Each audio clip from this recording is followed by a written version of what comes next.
Hey guys, welcome back to channel. ഈ വീഡിയോയിലൂടെ ഇന്ന് നമ്മൾ ഡിസ്കസ് ചെയ്യാൻ വേണ്ടി പോകുന്നത് ജർമ്മൻ നാടകകൃത്തും കവിയുമായിട്ടുള്ള ബെർട്ടോൾ ബ്രെച്ച് 1939 എഴുതിയ നാടകമാണ് mother courage and her children. ഈ പ്ലേയുടെ പ്ലോട്ട് സമ്മറിയാണ് ഇന്ന് നമ്മൾ ഈ വീഡിയോയിലൂടെ ഡിസ്കസ് ചെയ്യാൻ വേണ്ടി പോകുന്നത്. നമുക്ക് ആദ്യം ക്യാരക്ടേഴ്സിനെയൊക്കെ ഒന്ന് പരിചയപ്പെടാം. Mother courage, എലിഫ്, Swiss cheese, കാട്രീൻ, Chaplin, cook, Yvette പോയിറ്റർ. ഇവരാണ് ഈ സ്റ്റോറിയിലെ മെയിനായിട്ടുള്ള ക്യാരക്ടേഴ്സ്. നമുക്ക് മദർ കറേജ് ആരാണെന്ന് നോക്കാം. മദർ കറേജിൻ്റെ റിയൽ നെയിം കാൻറ്റീൻ അന്ന എന്നാണ്. ഇവർ പ്രോട്ടഗോണിസ്റ്റാണ്. Middle aged വുമണാണ്. സൈനികർക്ക് ഭക്ഷണവും മദ്യവും ഒക്കെ വിൽക്കുന്ന ജോലിയാണ് ഇവർ ചെയ്യുന്നത്. ഇവർക്ക് 3 മക്കളുണ്ട്: എലിഫ്, കാട്രീൻ, സ്വിസ് ചീസ്. അപ്പം മക്കളെ നമുക്ക് പരിചയപ്പെടാം. എലിഫ്, മദർ കറേജിൻ്റെ മൂത്ത മകനാണ് എലിഫ്. ആള് ബോൾഡാണ്, പ്രൗഡാണ്.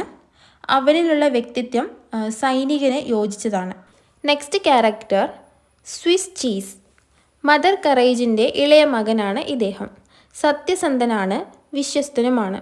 അദ്ദേഹം സ്വീഡിഷ് ആർമിയിൽ ഒരു റെജിമെൻ്ററിൻ്റെ ശമ്പളക്കാരനായിട്ട് ജോലി ചെയ്യുന്നുണ്ട്.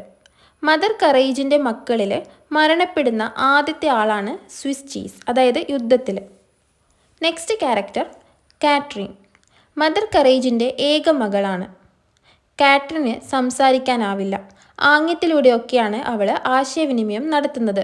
അവൾ ജന്മനാൽ സംസാരശേഷി ഇല്ലാത്ത ആളല്ല. ഒരു യുദ്ധത്തിനിടയിൽ അവരുടെ സംസാരശേഷി നഷ്ടപ്പെട്ടതാണ്. നെക്സ്റ്റ് ക്യാരക്ടറാണ് ചാപ്ലിൻ. സ്വീഡിഷ് ആർമിക്ക് വേണ്ടി പ്രവർത്തിക്കുന്ന ഒരു പ്രൊട്ടസ്റ്റൻ്റ് മന്ത്രിയാണ് ചാപ്ലിൻ. Next cook. സ്വീഡിഷ് കമാൻഡറിന് വേണ്ടി ഷെഫായിട്ട് ജോലി ചെയ്യുന്ന ആളാണ്. ഇദ്ദേഹം ഓപ്പർച്യൂണിസ്റ്റാണ്, വുമണൈസിങ് ആണ്. പിന്നെ പൈപ്പ് ഉപയോഗിച്ചിട്ടുള്ള പുകവലിക്കുന്ന ഒരു ഡച്ചുകാരനാണ് കുക്ക്. നെക്സ്റ്റ് ക്യാരക്ടറാണ് ഒവറ്റ് പോറ്റിയർ. ഇവർ സെക്സ് വർക്കറാണ്. ഇത്രയാണ് ഇമ്പോർട്ടൻ്റ് ആയിട്ടുള്ള ക്യാരക്ടേഴ്സ്. ബാക്കി കുറേ മൈനർ ക്യാരക്ടേഴ്സൊക്കെ ഉണ്ട്. ഈ പ്ലേയിൽ എക്സ്പ്ലോർ ചെയ്യുന്നത് ഹൊറേഴ്സ് ആൻഡ് ഫ്യൂട്ടിലിറ്റി ഓഫ് വാറാണ്. യുദ്ധത്തിൻ്റെ ഭീകരതയൊക്കെയാണ് ഈ ഒരു പ്ലേയിൽ എക്സ്പ്ലോർ ചെയ്യുന്നത്. ഇനി നമുക്ക് പ്ലോട്ട് സമ്മറി നോക്കാം. യുദ്ധത്തിൽ മരിക്കുന്നതിന് മുൻപ് പട്ടാളക്കാർ മദർ കറേജ് സെല്ല് ചെയ്യുന്ന ഭക്ഷണവും മദ്യവും വാങ്ങുമെന്ന് മദർ കറേജ് ഒരു പാട്ട് പാടുന്നു. ഈ പ്ലേയിൽ നമുക്ക് ഒരുപാട് സോങ്സ് പാടുന്നതായിട്ട് കാണാൻ വേണ്ടി സാധിക്കും. ഈ പാട്ടിലൂടെയാണ് ഈ നാടകം സ്റ്റാർട്ട് ചെയ്യുന്നത്. 1624 സ്വീഡനിലെ ഗ്രാമപ്രദേശത്താണ് ഈ രംഗം ചിത്രീകരിക്കുന്നത്. ഒരു ടോപ്പ് സർജൻറ്റും റിക്രൂട്ടിംഗ് ഓഫീസറെയും കാണിക്കുന്നുണ്ട് സീനിൽ. അവർ സൈന്യത്തിലേക്ക് പുതിയ യങ്ങായിട്ടുള്ള ആരും വരാത്തത് കൊണ്ട് അവരെയൊക്കെ കണ്ടുപിടിക്കാനായിട്ട്, അതായത് ആർമിയിലേക്ക് ചേർക്കാനായിട്ട് സ്ട്രീറ്റിലൂടെ നടക്കുകയാണ്. ആ സമയത്താണ് കറേജിനെയും മക്കളെയും ആ 2 സൈനികരും അവിടെ വെച്ച് കാണുന്നത്. മദർ കറേജ് അവരുടെ കാർട്ടിൽ വെച്ചിട്ട്, അതായത് ഉന്തുവണ്ടി ഉണ്ടല്ലോ, അതിൽ വെച്ചിട്ടാണ് സാധനങ്ങളൊക്കെ സെല്ല് ചെയ്യുന്നത്. സൈനികർ മദർ കറേജിനെയും അവരുടെ മക്കളെയും വണ്ടിയൊക്കെ തടഞ്ഞു നിർത്തിയിട്ട് ലൈസൻസ് കാണിക്കാനായിട്ട് അവരോട് പറയുകയാണ്. മദർ കറേജ് എന്നിവർക്ക് പേര് വരാനുള്ള കാരണം ശക്തമായ യുദ്ധത്തിൻ്റെ സമയത്തും അവരെന്ത് ചെയ്തിട്ടുണ്ട്, അവരുടെ ഉന്തുവണ്ടിയിൽ സാധനങ്ങൾ സെല്ല് ചെയ്യാൻ വേണ്ടിയിട്ട് നടന്നിട്ടുണ്ട്. അവരുടെ ഒരേ ഒരു ജീവിത മാർഗ്ഗമാണ് ഇങ്ങനെ സാധനങ്ങളൊക്കെ വിറ്റിട്ട് പൈസ ഉണ്ടാക്കുന്നത്. ആ യുദ്ധത്തിനിടയിലും സാധനങ്ങൾ വിൽക്കാൻ അവർ കാണിച്ച ആ ഒരു ധൈര്യം, കറേജ് കണ്ടിട്ടാണ് അവിടെയുള്ള എല്ലാവരും എന്ത് വിളിക്കാൻ തുടങ്ങിയത്, മദർ കറേജ് എന്നുള്ള പേര് വിളിക്കാൻ വേണ്ടിയിട്ട് തുടങ്ങിയത്. അവർ യൂറോപ്പ് ചുറ്റിയിട്ടൊക്കെയാണ് അവർ സാധനങ്ങളൊക്കെ സെല്ല് ചെയ്തുകൊണ്ടിരുന്നത്. അപ്പോൾ ആ യാത്രയ്ക്കിടയിൽ അവർ ഓരോരോ പുരുഷന്മാരെ കണ്ടുമുട്ടുകയും പരിചയപ്പെടുകയൊക്കെ ചെയ്യുന്നുണ്ട്. അതിൽ ആരുടെയൊക്കെ മക്കളാണ് മദർ കറേജിൻ്റെ കൂടെയുള്ള മക്കൾ. അവരുടെ അച്ഛൻ വെവ്വേറെയാണ്. അങ്ങനെയുള്ള കാര്യങ്ങളൊക്കെ മദർ കറേജ് ആ വന്ന സൈനികരോട് പറയുകയാണ്. സൈനികർ മദർ കറേജിൻ്റെ മകനായ എലിഫിനെ ആർമിയിലേക്ക് ചേർക്കാനായിട്ട് ആവശ്യപ്പെടുന്നുണ്ട്. പക്ഷേ മദർ കറേജ് അതിനെ സമ്മതിക്കുന്നില്ല. അപ്പോഴവർ പറയും, നിങ്ങൾ യുദ്ധത്തിൻ്റെ സമയത്താണ് കൂടുതൽ സാധനങ്ങളൊക്കെ സെല്ല് ചെയ്തിട്ടുള്ളത്, അതുകൊണ്ടാണ് നിങ്ങൾക്ക് ഇത്രയധികം പൈസ ആ സമയത്ത് കിട്ടിയത്. അപ്പോൾ ആ പൈസയൊക്കെ തിരിച്ചു തരാനായിട്ട് പറയും. ഓൾറെഡി എലിഫിന് യുദ്ധത്തിലൊക്കെ നല്ല താല്പര്യമുള്ള കൂട്ടത്തിലാണ്. അതുകൊണ്ട് തന്നെ എലിഫ് സൈനികനായിട്ട് ജോയിൻ ചെയ്യാൻ തീരുമാനിക്കും. അങ്ങനെ ആ വന്ന 2 സൈനികരോടൊപ്പം അവൻ അവിടെ നിന്ന് പോകും. ഇതാണ് ഒന്നാമത്തെ സീന്. ഇനി രണ്ടാമത്തെ സീന് 2 ഇയറിന് ശേഷമാണ്. ആ 2 വർഷത്തിന് ശേഷം പോളണ്ടിൽ വെച്ചിട്ട് മദർ കറേജും മകൻ എലിഫും ഒട്ടും പ്രതീക്ഷിക്കാതെ കണ്ടുമുട്ടുന്നു. മദർ കറേജ് സാധനങ്ങളൊക്കെ വിൽക്കാൻ വേണ്ടിയിട്ട് ഓരോരോ സ്ഥലത്തേക്ക് പോകും. അങ്ങനെയാണ് അവർ പോളണ്ടിലെത്തിയത്. അവിടെ വെച്ചിട്ടാണ് മകനെ കണ്ടുമുട്ടുന്നത്. അവിടെ വെച്ചിട്ട് മദർ കറേജ് കുക്കിന് ഒരു കപ്പൺ എന്ന് പറഞ്ഞാൽ മെയിൽ ചിക്കൻ, പൂവൻ കോഴിയുടെ ഇറച്ചി വിൽക്കുന്നുണ്ട്. സ്വീഡിഷ് കമാൻഡറുടെ പേഴ്സണൽ കുക്കിനാണ് ഇവർ ഇറച്ചി സെയിൽ ചെയ്യുന്നത്. ശേഷം മദർ കറേജ് എലിഫിനെയും കൂട്ടിയിട്ട് അവളുടെ കൂടാരത്തിലേക്ക് പോയി. അവർ 2 പേരും കൂടിയിട്ട് ഒരു പാട്ട് പാടുന്നുണ്ട്. ആ പാട്ടിൽ യുദ്ധവീരനാകാൻ സ്വപ്നം കാണുകയും കടലിലേക്ക് ഓടുകയും മുങ്ങി മരിക്കുകയും ചെയ്ത ഒരു ആദർശവാദിയായ ചെറുപ്പക്കാരനെ പറ്റിയിട്ടാണ് പറയുന്നത് ആ പാട്ടിൽ. 3 വർഷത്തിന് ശേഷമാണ് മൂന്നാമത്തെ സീന് നടക്കുന്നത്. ഒരു ഓർഡിനൻസ് ഓഫീസർ മദർ കറേജിന് അദ്ദേഹത്തിൻ്റെ കയ്യിലുണ്ടായ ബുള്ളറ്റ്സ് ഒക്കെ വിൽക്കാൻ വേണ്ടി ശ്രമിക്കുകയാണ്. അയാൾ എന്തിനാണ് അങ്ങനെ ചെയ്യുന്നതെന്ന് വെച്ചാൽ അദ്ദേഹത്തിന് ലിക്വർ കുടിക്കാൻ വേണ്ടി, മദ്യത്തിനുള്ള പൈസ ആക്കാൻ വേണ്ടിയിട്ടാണ് അങ്ങനെ അദ്ദേഹം ചെയ്യുന്നത്. അപ്പോൾ മദർ കറേജ് അദ്ദേഹത്തിനോട് പറയും, നിങ്ങളിങ്ങനെ സൈനികൻ്റെ ബുള്ളറ്റ്സ് ഒന്നും വിൽക്കുന്നതൊന്നും ശരിയല്ല എന്നൊക്കെ പറയും. ഈ സീനിലാണ് എവിറ്റ് പോറ്റിയർ, അതൊരു സെക്സ് വർക്കറാണ്. അവർ കുക്ക് ഒറ്റിക്കൊടുത്തതും അവർ ഉപേക്ഷിച്ചത് എങ്ങനെയാണെന്നൊക്കെ ഈ സീനിലാണ് വിവരിക്കുന്നത്. താമസിയാതെ കുക്ക് അവിടേക്ക് ചാപ്ലിനൊപ്പം വരുന്നുണ്ട്. ശേഷം കറേജിൻ്റെ മകനെ ആവശ്യപ്പെടുകയും ചെയ്യുന്നുണ്ട്. സ്വീഡിഷ് സൈന്യത്തിലെ ജോലിക്കായിട്ടാണ് സ്വിസ് ചീസിനെ കൊണ്ടുപോകുന്നത്. കത്തോലിക്ക മതത്തിൽ നിന്ന് പോളണ്ടിനെ മോചിപ്പിക്കാൻ വേണ്ടിയിട്ടാണ് വിശുദ്ധ യുദ്ധം നടത്തിയത്. അങ്ങനെയൊക്കെ പറഞ്ഞിട്ട് സ്വീഡനിലെ രാജാവിനെ ചാപ്ലിൻ ഒരുപാട് പ്രശംസിക്കുന്നുണ്ട്. എന്നാൽ കുക്കും മദർ കറേജും അവർ ശരിക്കും പണത്തിനും അധികാരത്തിനൊക്കെ വേണ്ടിയിട്ടാണ് ഇങ്ങനെയൊക്കെ ചെയ്തതെന്നൊക്കെ പറഞ്ഞിട്ട് ഇവർ ഒരു സ്റ്റേറ്റ്മെൻറ്റിനെ എതിർക്കുന്നുണ്ട്. ചാപ്ലിൻ്റെ സ്റ്റേറ്റ്മെൻറ്റിനെ എതിർക്കുന്നുണ്ട്. പെട്ടെന്നുണ്ട് കത്തോലിക്കർ അവിടെ വന്നിട്ട് ആക്രമിക്കുന്നുണ്ട്. കുക്ക് ആ സമയത്ത് അവിടെ നിന്നും രക്ഷപ്പെട്ടു പോകുന്നു. സ്വിസ് ചീസിൻ്റെ കയ്യിൽ ക്യാഷ് ബോക്സ് ഉണ്ടായിരുന്നു. അത് അദ്ദേഹം ഒളിപ്പിച്ച് വെക്കുകയാണ്. കാറ്ററിൻ എന്ത് ചെയ്തെന്ന് വെച്ചാൽ എവിറ്റിൻ്റെ മിന്നുന്ന തൊപ്പിയും ചുവന്ന ബൂട്ടൊക്കെ ഇട്ടിട്ട് അതിലൂടെ നടന്നു പോവുകയാണ്. കറേജ് അവളുടെ പ്രൊട്ടസ്റ്റൻ്റ് ഫ്ലാഗൊക്കെ എടുത്തിട്ട് താഴെ വയ്ക്കുകയാണ്. എന്നിട്ട് അവരെല്ലാവരും 3 ദിവസത്തേക്ക് ഒളിച്ചിരിക്കുന്നു. 2 കത്തോലിക്ക പട്ടാളക്കാരെ കാറ്ററിനെ കാണുകയാണ്. പട്ടാളക്കാർക്ക് വേണ്ടത് സ്വിസ് ചീസിൻ്റെ ക്യാഷ് ബോക്സ് ആണ്. എന്നാൽ കാറ്ററിന് സംസാരശേഷി ഇല്ല. നമ്മൾ ഓൾറെഡി പറഞ്ഞിട്ടുണ്ട്, ഒരു യുദ്ധത്തിനിടയിൽ വെച്ചിട്ട് അവൾക്ക് സംസാരശേഷി നഷ്ടപ്പെട്ടതാണ്. അവൾക്ക് ആംഗ്യത്തിലൂടെ മാത്രമേ ആശയവിനിമയം നടത്താനായിട്ട് പറ്റുള്ളൂ. സ്വിസ് ചീസിനോട് കാറ്ററിന് മുന്നറിയിപ്പ് കൊടുക്കുന്നുണ്ടെങ്കിലും അത് അവന് മനസ്സിലാകുന്നില്ല. സ്വിസ് ചീസിനെ കത്തോലിക് സോൾജിയേഴ്സ് അവിടെ വെച്ചിട്ട് പിടികൂടുന്നുണ്ട്. സ്വിസ് ചീസ് അദ്ദേഹത്തിൻ്റെ കയ്യിലുണ്ടായിരുന്ന ഒരു ക്യാഷ് ബോക്സ് എന്ത് ചെയ്തു, നദിയിലേക്ക് വലിച്ചെറിയുകയാണ് ചെയ്യുന്നത്. കത്തോലിക് സോൾജിയർ സ്വിസ് ചീസിനെ പിടികൂടി കൊണ്ടുപോവാണ്. കത്തോലിക് സോൾജിയേഴ്സ് സ്വിസ് ചീസിനെ സ്വതന്ത്രമായി വിടണമെങ്കിൽ ക്യാഷ് കൊടുക്കണം എന്നൊരു മുന്നറിയിപ്പ് കിട്ടി. അപ്പോൾ മദർ കറേജിൻ്റെ കയ്യിൽ അത്രയധികം പൈസയൊന്നുമില്ല.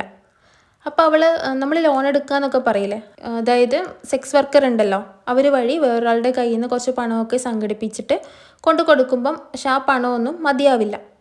അപ്പോഴേക്കും എന്താവും, സ്വിസ് ചീസിനെ അവർ വധിക്കും. പട്ടാളക്കാർ സ്വിസ് ചീസിൻ്റെ ഡെഡ് ബോഡി മദർ കറേജിൻ്റെ അടുത്തേക്ക് കൊണ്ടുവരുന്നുണ്ട്. അപ്പോഴവനെ അറിയില്ലെന്നാണ് കറേജ് പറയുന്നത്. കാരണം അറിയുമെന്ന് പറഞ്ഞു കഴിഞ്ഞാൽ അവർ കുറച്ചുകൂടി പണം ആവശ്യപ്പെടും. അവർക്ക് കൊടുക്കാനായിട്ടുള്ള പണമൊന്നും മദർ കറേജിൻ്റെ കയ്യിലില്ല. മറ്റൊരു കാരണം, ഒരിക്കലും ഒരു അമ്മ തൻ്റെ മകൻ മരിച്ചെന്ന് കേൾക്കാൻ ആഗ്രഹിക്കില്ല. മദർ കറേജ് സ്വിസ് ചീസിനെ അറിയില്ല എന്ന് പറഞ്ഞതുകൊണ്ട് തന്നെ പട്ടാളക്കാർ സ്വിസ് ചീസിൻ്റെ ഡെഡ് ബോഡി കുഴിച്ചിടാനായിട്ട് കൊണ്ടുപോവാണ്. അവന് പ്രോപ്പറായിട്ടുള്ള ബറിയൽ ചടങ്ങൊന്നും കിട്ടിയില്ല. അടുത്ത സീനിൽ മദർ കറേജ് സ്വിസ് ചീസിനെ റിലീസ് ചെയ്യാൻ വേണ്ടിയിട്ട് കുറേ കടം വാങ്ങിയിട്ടൊക്കെയാണല്ലോ പൈസ കൊണ്ട് കൊടുത്തത്. പക്ഷെ അതൊന്നും തികഞ്ഞിട്ടുണ്ടായിട്ടില്ല. അപ്പോൾ അവർ കൊടുത്ത പിഴയിൽ പ്രതിഷേധിച്ചിട്ട് മദർ കറേജ് ജർമ്മൻ ക്യാപ്റ്റൻ്റെ കൂടാരത്തിലേക്ക് പോവുകയാണ്.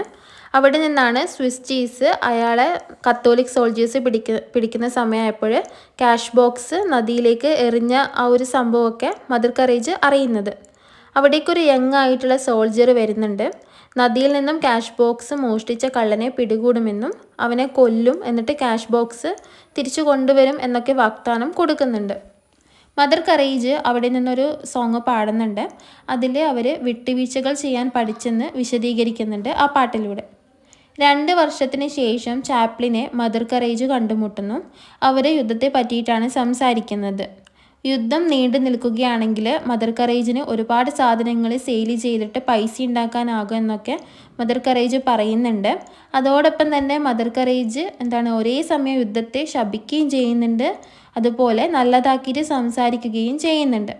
യുദ്ധത്തെ എന്തിനാണ് ശപിക്കുന്നതെന്ന് വെച്ചാൽ കറേജിൻ്റെ മകൾക്ക് കാറ്ററിന് ശബ്ദം നഷ്ടമായത് യുദ്ധത്തിൻ്റെ ഇൻസിഡൻറ്റിലൂടെയാണ്.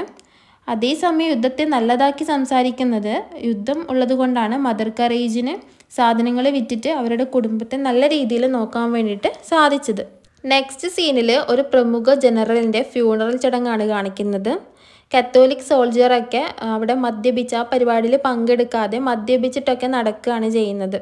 യുദ്ധം തുടരുമെന്ന് ചാപ്ലിന് ഒരു പാട്ടിലൂടെയാണ് മദർ കറേജിനോട് പറയുന്നത്.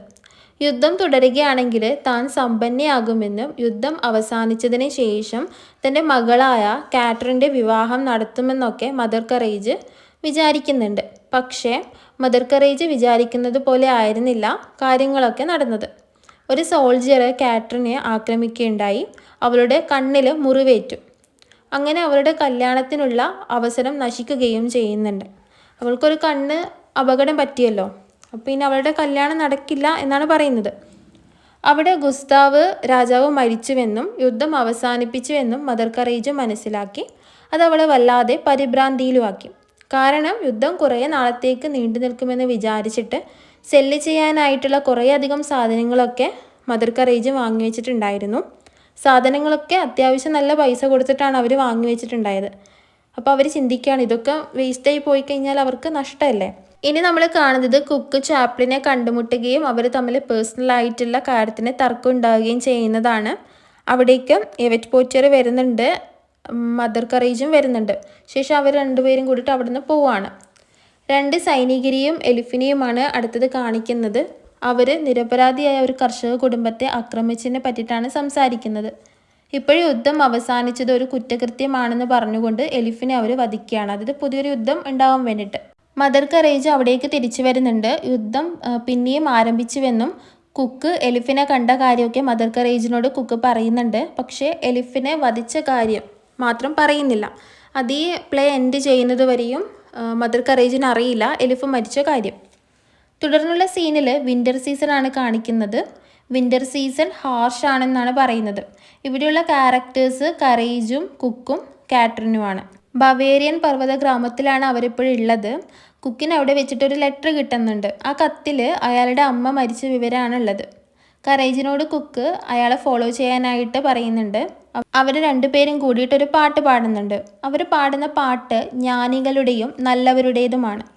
അവർ പാട്ട് പാടുന്നത് ഒരു പാർസൻ്റെ വീട്ടിന് പുറത്ത് നിന്നുകൊണ്ടാണ്. ഈ പാട്ട് കേട്ടിട്ട് പാർസൺ അവരെ അകത്തേക്ക് ഇൻവൈറ്റ് ചെയ്യുന്നു. എന്നിട്ട് സൂപ്പൊക്കെ കൊടുക്കുന്നുണ്ട്.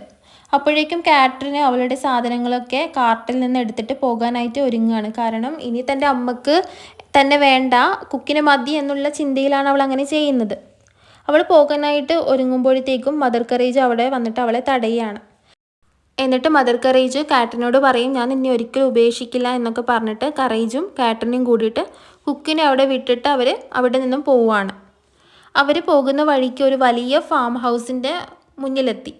അപ്പോൾ അവിടെയുള്ള ഒരാൾ ഒരു പാട്ട് പാടുന്നത് അവർ കേൾക്കാനിടയായി. അയാൾ പാടുന്നത് ശീതകാലത്ത് തീയുടെ ചുവട്ടിലിരുന്ന് സമയം ചിലവഴിക്കുന്നത് നല്ല സുഖമുള്ള കാര്യമാണെന്നാണ് ആ പാട്ടിൽ പറയുന്നത്. ഇനി കാണിക്കുന്നത് 2 വർഷത്തിന് ശേഷമാണ്. മദർ കറേജും കാറ്ററിനും ഹാലെ പട്ടണത്തിലുള്ള ഒരു കർഷക കുടുംബത്തിൻ്റെ വീട്ടിന് മുന്നിൽ അവരുടെ കാർട്ട് നിർത്തിയിരിക്കുകയാണ്. ഒരു ദിവസം രാത്രി കറേജ് സാധനങ്ങളൊക്കെ സെല്ല് ചെയ്യാനായിട്ട് പോകുമ്പോൾ ഒരു കൂട്ടം സൈനികർ ആ കർഷക കുടുംബത്തിൻ്റെ വീട്ടിലേക്ക് വന്നിട്ട് വാതിൽ മുട്ടുകയും കർഷകൻ്റെ മകനെ നഗരത്തിലേക്ക് കൊണ്ടുപോകാനായിട്ട് പിടികൂടുകയും ചെയ്യുന്നുണ്ട്. മകനെ പിടികൂടുന്നത് കണ്ടിട്ട് കർഷകൻ എന്ത് ചെയ്യുന്നത് വെച്ചാൽ വീടിൻ്റെ മേൽക്കൂരയിൽ കയറിയിട്ട് ഒളിച്ചിരിക്കുകയാണ്. സൈന്യം പോയി കഴിഞ്ഞതിന് ശേഷം കാറ്ററിനൊപ്പം കർഷകൻ്റെ ഭാര്യ മകന് വേണ്ടിയിട്ട് അവിടെ പ്രാർത്ഥിക്കുന്നുണ്ട്. കാറ്ററിൻ കാർട്ടിൽ നിന്ന് അവളുടെ ഡ്രംസ് എടുത്തിട്ട് കർഷകൻ്റെ വീടിൻ്റെ മേൽക്കൂരയിലേക്ക് കയറുകയാണ്. അവൾ വരാനിരിക്കുന്ന സൈന്യത്തെക്കുറിച്ചിട്ട് നഗരവാസികൾക്ക് മുന്നറിയിപ്പ് കൊടുക്കാൻ വേണ്ടിയിട്ടാണ് അവളിങ്ങനെ ചെയ്യുന്നത്. അവൾ വളരെ ദേഷ്യത്തോടെയാണ് ഡ്രംസ് അടിക്കാനായിട്ട് തുടങ്ങിയത്. സൈനികരുടെ ആജ്ഞ ലംഘിച്ചുകൊണ്ടാണ് അവളിങ്ങനെ ചെയ്യുന്നത്. സൈനികർ അവളെ വെടിവെക്കുമെന്നും തീ കൊളുത്തിയിട്ട് കൊല്ലുമെന്നൊക്കെ ഭീഷണിപ്പെടുത്തുന്നുണ്ട്. പക്ഷേ അവളതൊന്നും കാര്യമാക്കി എടുക്കുന്നില്ല. അവൾ ഡ്രംസ് അടിച്ചുകൊണ്ടേ ഇരിക്കുകയാണ്. നാടകത്തിൻ്റെ അവസാന സീനിൽ നമ്മൾ കാണുന്നത് മദർ കറേജ് കാറ്ററിൻ്റെ ഡെഡ് ബോഡിയുടെ കൂടെ ഇരിക്കുന്നതാണ്. അവൾ മരിച്ചെന്ന് കറേജിന് ചിന്തിക്കാൻ പോലും സാധിക്കുന്നില്ല. പകരം കാറ്ററിൻ ഉറങ്ങുകയാണെന്നാണ് അവൾ വിശ്വസിക്കുന്നത്. മദർ കറേജ് അവിടെ വെച്ചിട്ടൊരു പാട്ട് പാടുന്നുണ്ട്. എലിഫെങ്കിലും ജീവിച്ചിരിപ്പുണ്ടാകും എന്നവൾ വിശ്വസിക്കുന്നു. ശേഷം കാറ്ററിനെ അടക്കം ചെയ്യാനായിട്ട് കർഷക ദമ്പതികളോട് മദർ കറേജ് ആവശ്യപ്പെടും. മദർ കറേജ് അവരുടെ കാർട്ടും എടുത്തിട്ട് അവിടെ നിന്ന് പോകുകയാണ്. ശേഷം കത്തോലിക് സോൾജിയറിനോട് കാറ്ററിനെ കൊന്നതിനെ പറ്റിയിട്ടൊക്കെ അവൾ സംസാരിക്കും. അവളുടെ അമ്മ വിൽക്കുന്ന സാധനങ്ങൾ വാങ്ങിക്കാനായിട്ട് നിങ്ങൾക്കിനി കഴിയുമോ എന്നൊക്കെ അവൾ ചോദിക്കുന്നുണ്ട്. സൈനികർ ഒരു പാട്ട് പാടുന്നുണ്ട്. ഒരമ്മയുടെ ധൈര്യത്തിൻ്റെ പാട്ടാണ് അവർ പാടുന്നത്. ഇതോടെയാണ് നാടകം അവസാനിക്കുന്നത്.